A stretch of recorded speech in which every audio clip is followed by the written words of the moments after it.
HS, warga Jalan Merdeka Talang Semut, Kecamatan Bukit Kecil Palembang ini dibawa ke Polrestabes Palembang usai tertangkap karena melakukan penusukan dengan senjata tajam.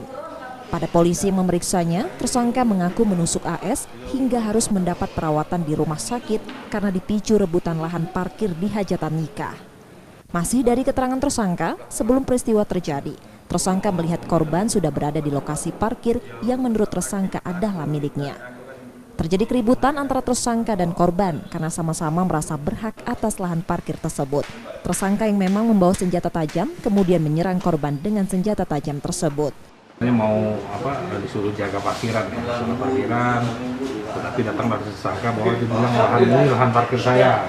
Ini terjadi percekcokan, tapi si tersangka langsung mengeluarkan sebuah pisau dan mengarahkan ke korban. Sempat lari korban tapi dikejar, dapat, dan langsung dia tebaskan pisaunya tersebut kena di punggungnya sebelah kiri 2 kali terhadap korban.